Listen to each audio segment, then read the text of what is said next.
Hello friends, இன்றைக்கி நம்ம அதிக இரும்பு சத்து உள்ள முருங்கைக்கீரையில் தாங்க பொரியல் எப்படி செய்கிறதுன்னு பார்க்க போகிறோம். இந்த முருங்கைக்கீரை பொரியலை 10 நிமிஷத்தில் செஞ்சிடலாங்க. இந்த சுவையான பொரியலை வாங்க எப்படி செய்கிறதுன்னு பார்க்கலாம். முருங்கைக்கீரை பொரியல் பண்ணுறதுக்கு நான் நல்லா ஃப்ரெஷ்ஷான கீரை எடுத்திருக்கேன். இப்போ இதை உருவி எடுத்துக்கலாம். உருவின கீரையை தண்ணியில் போட்டு கழுவி எடுத்து வச்சுருக்கேங்க. இப்போ பொரியல் பண்ண ஆரம்பிக்கலாம். இப்போ ஸ்டவ் ஆன் பண்ணி ஒரு கடாயை வச்சுருக்கேன். தேவையான எண்ணெய் சேர்த்துக்கலாம். நான் தேங்காய் எண்ணெயில் தாங்க இந்த கீரை பொரியல் செய்கிறேன். எண்ணெய் நல்லாவே சூடாயிடுச்சு. இப்போ இது கூட 1/2 ஸ்பூன் கடுகு பொரிஞ்சதும் 1 ஸ்பூன் உளுந்தம்பருப்பு,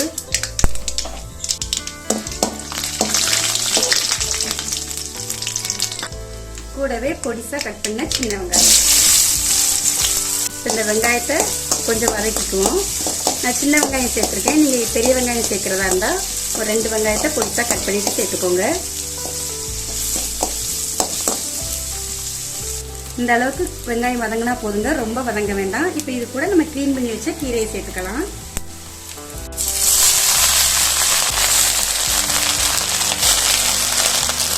இப்போ இந்த கீரையை நல்லா கிளறி விட்டு ஒரு 5 நிமிஷத்துக்கு வதக்கிக்கலாம்.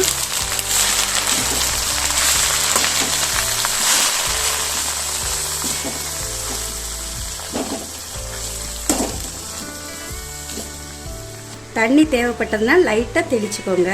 இல்லைன்னா நம்ம கழுவி வச்ச தண்ணியே இதுக்கு போதுமான அளவாக இருக்கும். பார்த்து செஞ்சுக்கோங்க.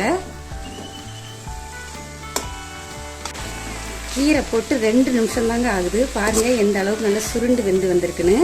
இப்போ இதுக்கு தேவையான உப்பு கொஞ்சமாக போட்டுக்கலாம். உப்பு என்றைக்குமே பாதி அளவு வெந்த பிறகு போடுங்க. அப்படின்னா தான் அளவு கரெக்டாக இருக்கும். பார்த்து செஞ்சுக்கோங்க. இதை நல்லா கிளறி விட்டுக்கலாம்.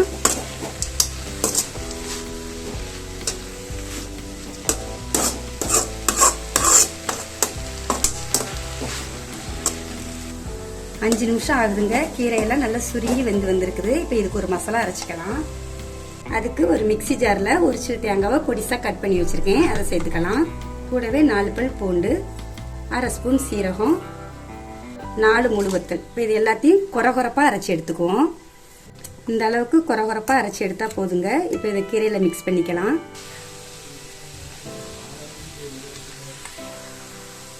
இப்போ இது நல்லா கிளறி விட்டுக்கலாம். மசாலா போட்டதுக்கப்புறம் ஒரு நிமிஷம் கிளறி விட்டால் போதுங்க. ஸ்டவ் ஆஃப் பண்ணிடலாம். அவ்வளோதாங்க.